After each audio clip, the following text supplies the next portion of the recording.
muchos pacientes que generan o que utilizan frecuentemente o constantemente, utilizan AINES, son pacientes que pueden conllevar a una falla renal, ¿verdad? Y esto se debe principalmente a la inhibición de la prostaglandina renal. Por eso, inclusive, los AINES, un uso concomitante con los antihipertensivos, tienen esa dificultad. Usted puede disminuir el efecto antihipertensivo porque disminuye la prostaglandina, ¿verdad? Cuando le damos antihipertensivos tenemos que recordar, ¿verdad?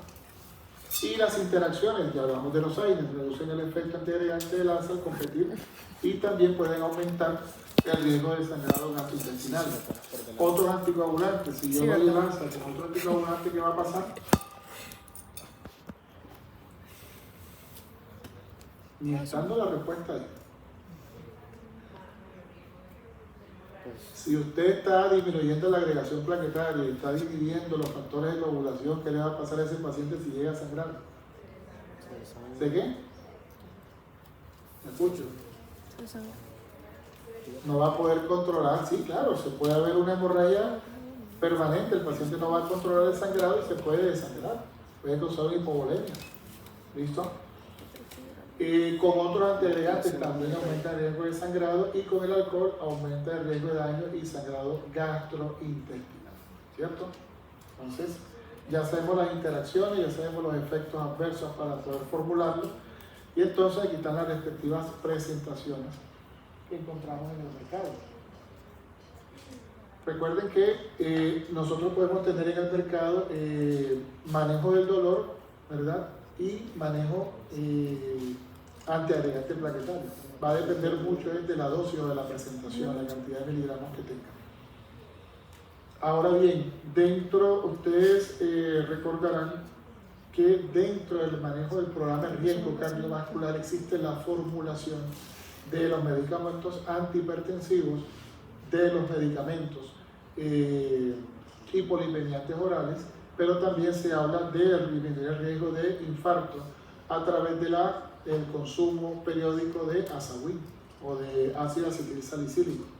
Esos son los tres medicamentos que muchos de nuestros pacientes tienden a formulársele o tienden a recomendárselo. Pero resulta de que de unos 2 o 3 años para acá se ha recomendado de que el uso de aspirina solamente quede para aquellos pacientes que tengan un alto riesgo cardiovascular. Es decir, no utilizar de manera rutinaria.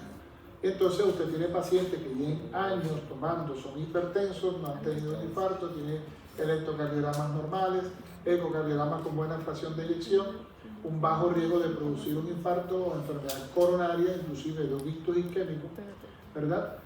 Y son pacientes que se molestan cuando usted les dice, oiga, de acuerdo a la nueva guía, usted no es candidato a que siga utilizando este medicamento, y hay pacientes que se molestan. Pero si esa me la mandó el doctor fulano de tal y me dijo que me la tenía que tomar, imagínense, esta formulación tiene 20 años.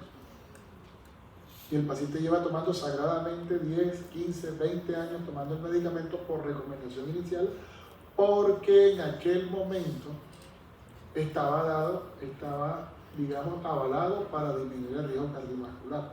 Pero los estudios indican que es más el riesgo que tiene el paciente por otra situación, por un riesgo quirúrgico, por un riesgo en trauma o por riesgos propios de aumentar los sangrados, que realmente el beneficio del paciente. Entonces se ha recomendado que el paciente que actualmente utilice rutinariamente, no por necesidad, sea suspendido ese medicamento y sea educado al paciente.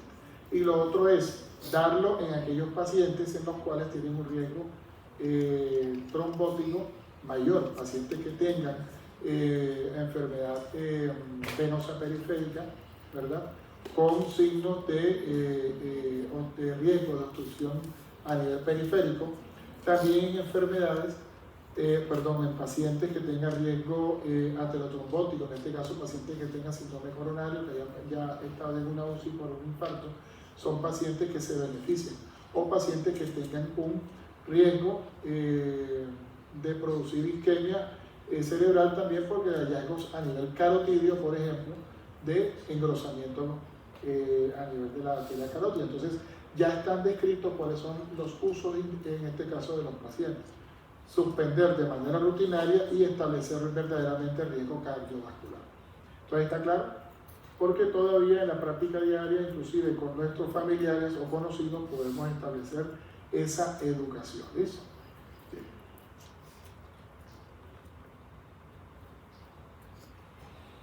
En el segundo grupo vamos a encontrar los antagonistas del receptor P2Y12. Las tienopiridinas, en este caso, van a ser el clopidogrel y el prasugrel, los representantes de este grupo, en este caso las tienopiridinas.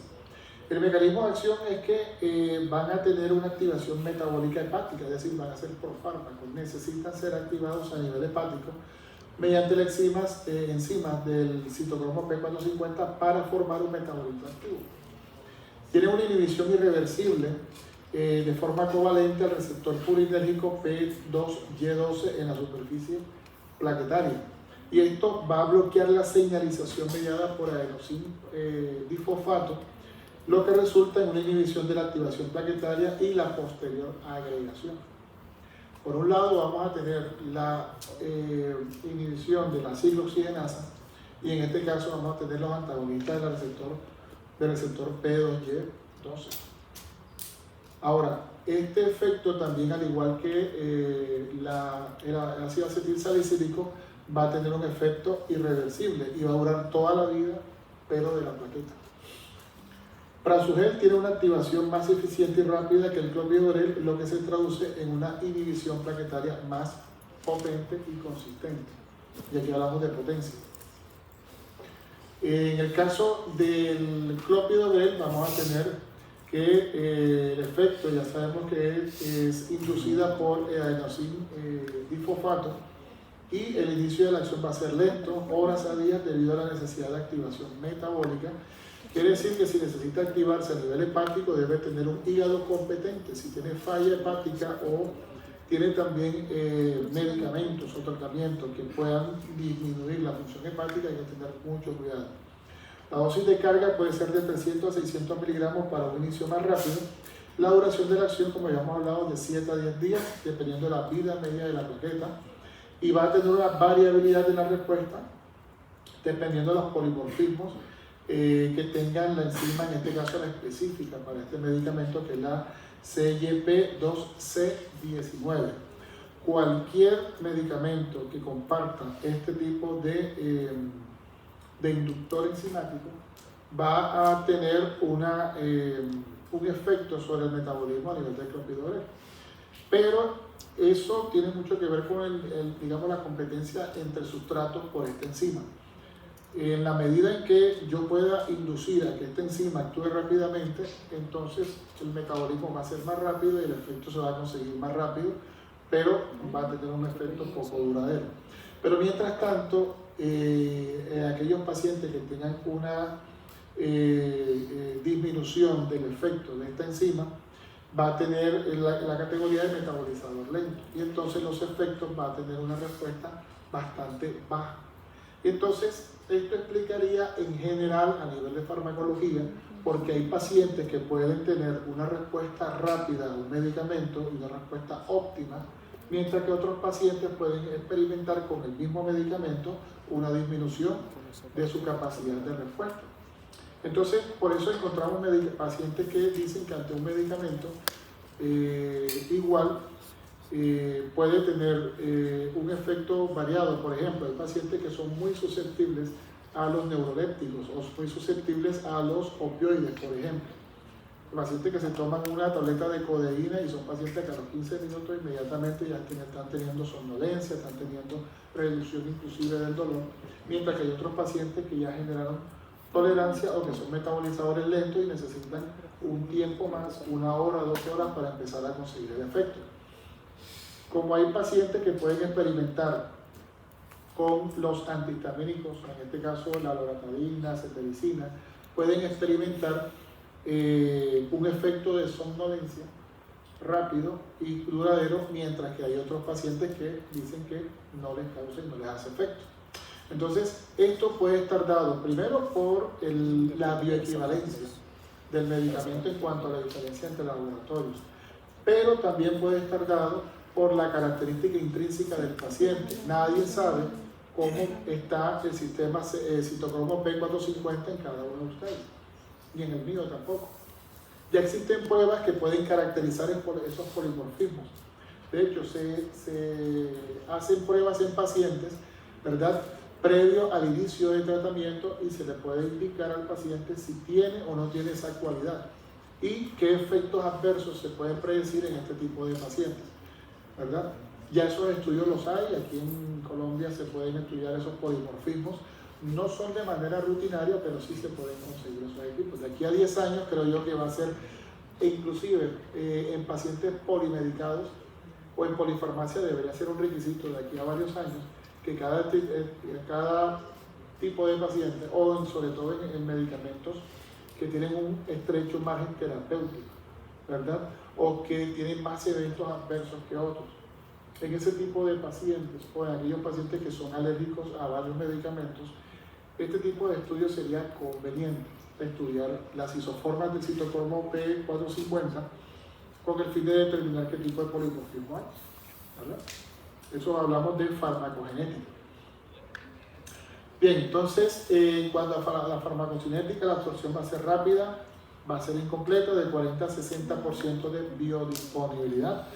El metabolismo, ya habíamos dado que la enzima, la CYP2C19, requiere actuar sobre el profármaco para tener el metabolito activo.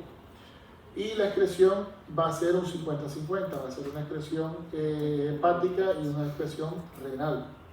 Y esto está dado principalmente por un amplio metabolismo a nivel hepático. Entonces, todos los medicamentos que tengan un extenso metabolismo hepático van a tener una eliminación importante a nivel de las heces fecales, mientras que aquellos medicamentos que no se metabolicen ampliamente a nivel hepático van a tener una eliminación principalmente a nivel renal, como los medicamentos que vimos a nivel del sistema urinario que vimos ahorita. Bien, efectos adversos, sabemos que se va a mantener en principal instancia la hemorragia, tiene mayor riesgo de sangrado a nivel gastrointestinal, aquellos pacientes que sangran por la nariz, que tienen a tener hematomas intracraneales, ya sabemos con los traumatismos, pacientes abuelitos, los pacientes que tengan dificultad para hacer trasladarse, pues van a tener este riesgo principalmente si están combinados con ASA, porque recuerden que existe la combinación de clopidogrel con ASA para aquellos pacientes que tienen un riesgo cardiovascular elevado. A nivel gastrointestinal puede causar dispepsia, diarrea y náuseas, a diferencia del ASA que no va a tener efecto gastrointestinal y irritativo de la mucosa gástrica. A nivel dermatológico, a nivel de erupciones cutáneas pueden tener, y hematológicos púrpura trombocitopénica trombótica, rara, pero se puede presentar. Y las interacciones, esto sí tenganlo claro, que el clopidogrel puede tener una interacción con el omeprazol y el esomeprazol. Recuerden, pacientes con estos dos tipos de medicamentos, usted tiene que elegir la razón terapéutica y saber elegir cuál de los dos para usted le conviene la parte terapéutica. Pero los dos no se pueden dar. Pueden inhibir la actividad de la enzima, ¿verdad?, y va a reducir la activación del clopidogrel y su efecto anticoagulante. En este caso, antiagregante, perdón. El omeprazol y el esomeprazol tienden a tener esta mayor potencia de inhibir esta actividad enzimática, mientras que el pantoprazol, lansoprazol, inclusive el del lansoprazol, que es relativamente reciente su lanzamiento, va a tener menos interacción, o sea que son más seguros a darlo en combinación con el clopidogrel. Entonces podemos tener pacientes que puedan tener protección gástrica o requerir protección gástrica, pero que también requieran el uso de una antiagregación plaquetaria. Y entonces al momento de prescribirlo debemos tener en cuenta que es mejor darlo con lansoprazol o pantoprazol o inclusive dexlansoprazol. ¿Bien? Y con otro antiagregante o anticoagulante va a aumentar el riesgo de sangrado. En el caso, por ejemplo, del prasugrel, va a tener un efecto inhibitorio más potente que el clopidogrel con respecto a la agregación plaquetaria inducida por adenosín difosfato. Un inicio de acción rápido también de 30 a 60 minutos con dosis de carga, y la duración de la acción de 7 a 10 días. Esto va a depender de la vida media plaquetaria. En cuanto a la absorción, va a ser rápida. El metabolismo, como es un profármaco, va a requerir de la enzima CYP2C19 y va a tener la activación a nivel hepática, pero no va a ser tan dependiente como es el caso del clopidogrel, lo que confiere menos variabilidad en la respuesta. O sea, si no depende tanto de la actividad enzimática, el paciente puede que tenga un polimorfismo o puede que tenga uso concomitante con otros medicamentos que también utilicen o inhiban o interfieran con esa enzima, pero el efecto del medicamento no se va a ver, digamos, intervenido. En cuanto a la excreción, va a ser renal y fecal como el clopidogrel también. Y efectos adversos, mayor riesgo de sangrado que con el clopidogrel, incluyendo la hemorragia intracerebral, y que está contraindicado en pacientes con antecedentes de accidente isquémico transitorio o accidente cerebrovascular de cualquier índole por el riesgo de sangrado. Y las interacciones, va a tener las interacciones similares al clopidogrel, pero con menos interacción con inhibidores de la bomba de protones. En este caso va a tener menos interacción con lo que hemos hablado de esomeprazol, omeprazol, pantoprazol, etc. Estas son las presentaciones. Aquí el prasugrel, la verdad es que se utiliza más el clopidogrel aquí en Colombia, en nuestro país, ¿no?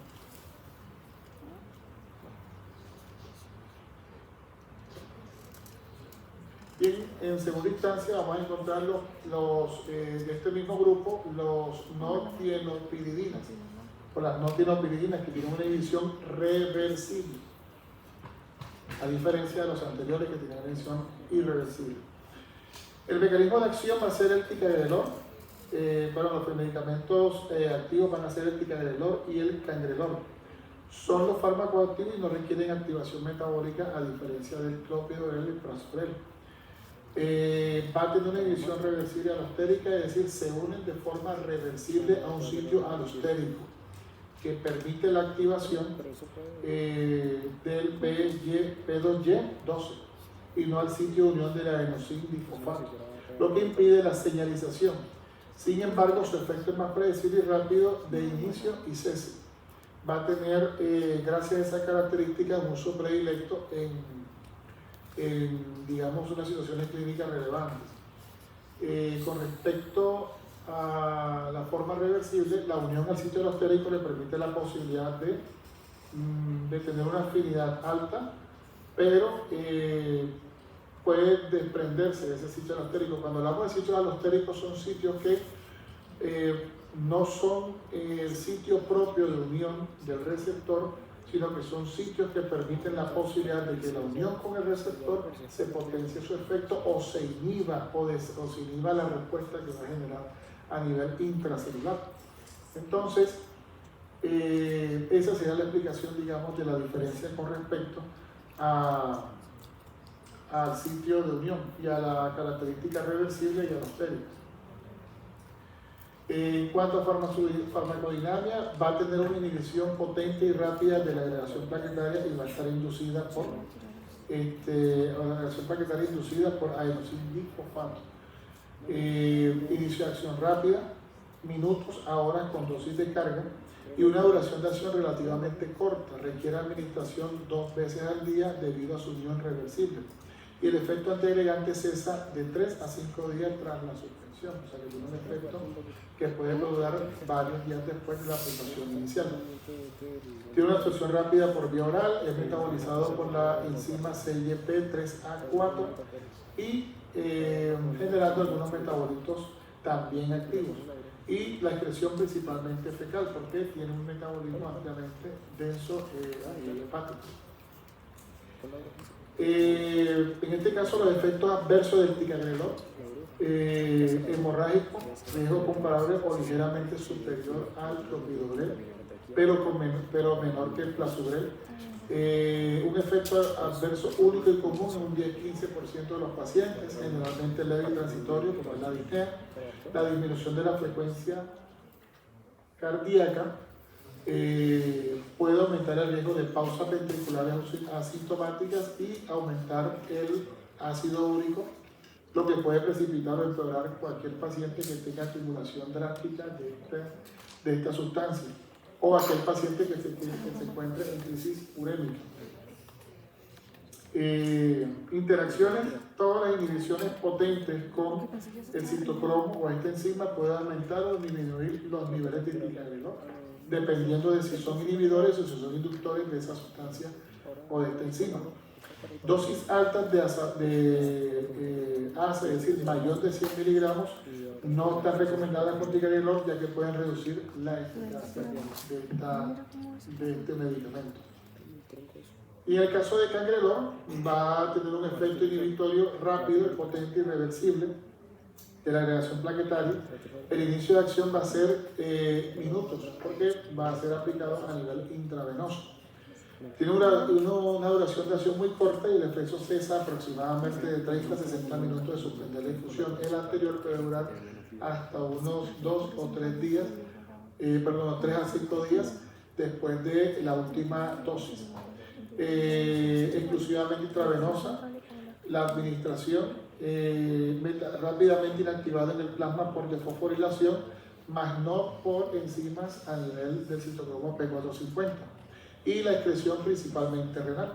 Es decir, si yo tengo un metabolismo ampliamente hepático, voy a favorecer la excreción fecal, mientras que en este caso es inactivado en el plasma, pero no tiene conjugación, glucuronidación y tampoco metilación a nivel hepático, y por ende su excreción principalmente va a ser renal. Efectos adversos del cangrelor: va a ser hemorrágico, siempre tiende a sangrar, aparecer el sangrado similar a los otros antiagregantes potentes. Ninguna interacción con farmacodinámica significativa, porque no tiene metabolismo a nivel hepático, pero sí puede tener interacción con el clopidogrel y el plasmogel porque tienen el mismo receptor. No se podría dar concomitantemente. Y están las presentaciones del ticagrelor, y en este caso el cangrelor, que se aplica en endovenoso, ¿verdad?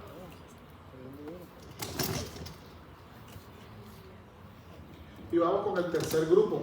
Son como 10 grupos, así que no se preocupen. Tercer grupo, inhibidores del receptor de la glicoproteína 2B y 3A, ¿verdad? Van a bloquear directamente este receptor en la superficie plaquetaria, pero este receptor va a tener, a diferencia de los otros, una vía final común de la agregación plaquetaria, ya que es el sitio de unión para el fibrinógeno y el factor von Willebrand, que son los puentes que unen a las plaquetas entre sí. Entonces va a tener un mecanismo de acción diferente a los propuestos a nosotros. Son los antiagregantes más potentes, pero no son de uso rutinario. Va a inhibir potentemente la agregación plaquetaria en más del 80%. Su inicio de duración rápida tras el inicio de la infusión endovenosa. La duración de la acción, es decir, el efecto antiagregante, puede persistir hasta 24 a 48 horas después de suspender la infusión, debido a su disociación lenta del receptor y la unión a receptores del leucocito. Administración exclusivamente intravenosa, es un fragmento FAB de un anticuerpo monoclonal. El metabolismo es desconocido y probablemente el catabolismo proteico y excreción desconocido. No se sabe si es inhibita, pero no se sabe para dónde se va.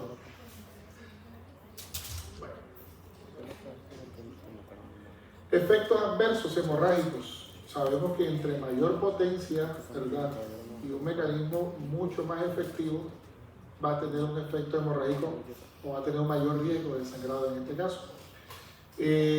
Va a tener una disminución de la cantidad de trombocitos o de plaquetas. Este efecto es común y hasta 5% de los pacientes lo presentan, y a menudo dentro de las primeras horas de infusión. Puede provocar hipotensión y bradicardia y reacciones de hipersensibilidad, aunque estas son raras, ¿verdad? Interacciones: aumenta el riesgo de sangrado con otros antiagregantes y anticoagulantes. Y sus presentaciones van a ser viales para infusión intravenosa. En este caso, la eptifibatida. Efecto: inhibición potente de la agregación plaquetaria, iniciación rápido, las mismas características del anterior. pero el efecto se revierte 4 a 8 horas después de suspender la infusión.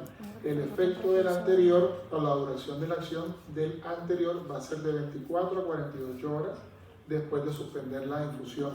En el caso del anterior, como el otro también se administra exclusivamente intravenosa, el metabolismo limitado y la excreción principalmente renal, el 50%, por lo que requiere ajuste de dosis en pacientes con insuficiencia renal.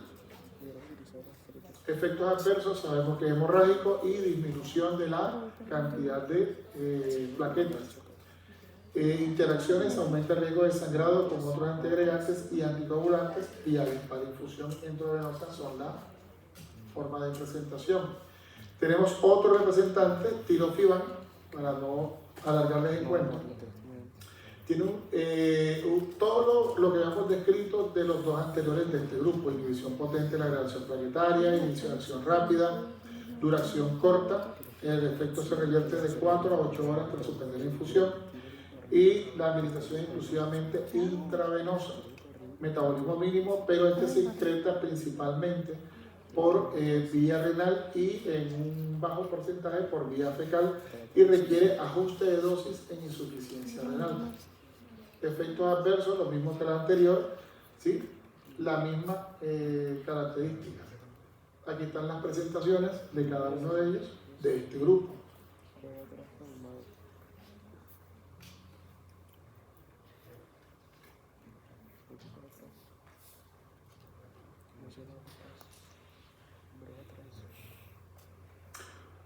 Encontramos otros antiagregantes, como es el caso del cilostaol, ¿verdad? Que en este caso inhiben la fosfodiesterasa. En este caso, el efecto inhibidor o selectivo, en este caso se produce por antiagregación y vasodilatación, principalmente para el tratamiento de la claudicación intermitente en enfermedad arterial periférica. Claudicación intermitente, ¿cómo la podemos definir?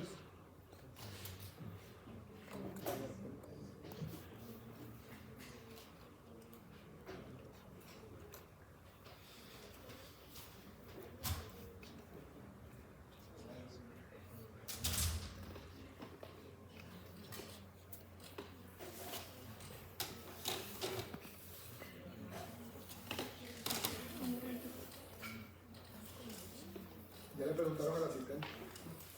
Así es.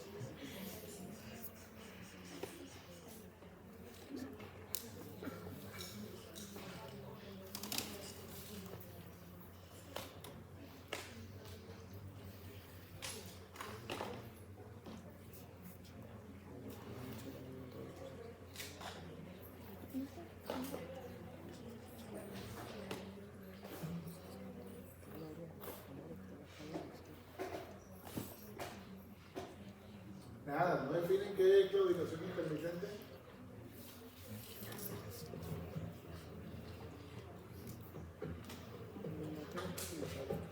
La palabra no existe entonces en el argot médico.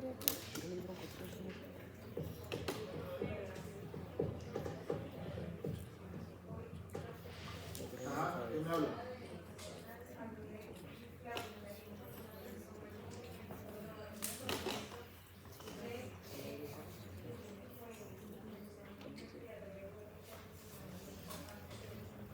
¿Cómo? Repíteme.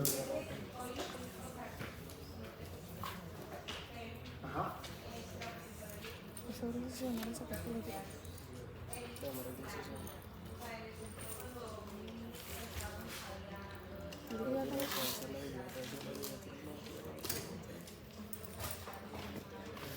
Yo de pronto interpreto que lo que me quieres decir es que cuando aquel paciente que presenta un esfuerzo respiratorio bastante prolongado, paciente con disnea, digamos prolongada, que está en proceso de que su musculatoria accesoria y principal esté ya fatigada, entonces puede entrar en una respiración irregular y puede entrar en paro respiratorio, no cardio, sino respiratorio. ¿Eso es claudicar o eso sería el concepto de claudicar a nivel respiratorio? Sí, exactamente, pero tiene una característica a nivel de miembros inferiores. Claro, exactamente. Entonces el paciente que experimenta, ¿verdad?, porque a nivel arterial periférico puede haber una disminución del flujo por momentos y eso puede ocasionar fatiga muscular, puede ocasionar calambre, puede ocasionar dolor y todo eso, pues ese contexto se relaciona con claudicación intermitente. Realmente el cilostaol lo que disminuye la capacidad de producir agregación plaquetaria en aquellos pacientes que tengan este tipo de problemas a nivel arterial de miembros inferiores. Entonces, aquellos pacientes que tengan este riesgo pueden producir una disminución o un enlentecimiento de la circulación y eso puede provocar formación de trombos. Entonces, aquí el cilostaol tiene un efecto vasodilatador y tiene un efecto antiagregante plaquetario. Entonces puede prevenir la formación de trombos, pero originada de este tipo de patología o este tipo de problemas a nivel de miembros inferiores. La absorción sería mejor con alimentos grasos, ¿verdad? Es decir, le dirían al paciente, entonces siempre se debe tomar con un cuadrito de chicharrón, ¿verdad? Todos los días en la mañana se toma la pastilla y se toma un cuadrito de chicharrón. Sí, porque si dice que mejora la absorción con alimentos grasos, entonces cómalo para que el paciente lo absorba mejor.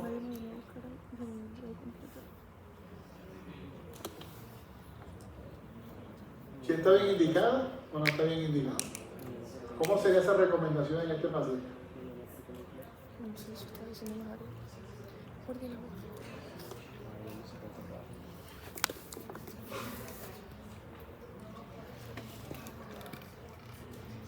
Ya sabe, todos los días, cuadrito de chicharrón, echan las pastillas. Y si entre más grasoso, mejor. Más se absorbe. Recuerden que nosotros podemos encontrar alimentos grasos o diversos tipos de grasa, inclusive un poquito de aguacate te aporta a ti grasa, ¿verdad? Aceite de oliva en ensalada te puede originar un aporte de grasa que te puede ayudar a favorecer la absorción. Tiene un metabolismo hepático por dos enzimas y va a producir metabolitos activos que pueden conllevar al doble efecto. Va a tener una excreción renal y una excreción fecal por el metabolismo hepático, efectos adversos, dolores de cabeza, palpitaciones y taquicardia. Todo esto provocado por la vasodilatación que aumenta el retorno venoso. Contraindicado insuficiencia cardíaca congestiva porque tiene un efecto inotrópico positivo, ¿verdad? Inhibidores de la enzima CYP3A4, con este caso la eritromicina, el diltiazem o el omeprazol, con otra enzima como el CYP1219 que puede aumentar los niveles de cilostaol. Las presentaciones vamos a encontrar en 50 miligramos y 100 miligramos. Entonces aquí hemos repasado los 4 grupos principales de antiagregantes planetarios. Simple y sencillo, no nos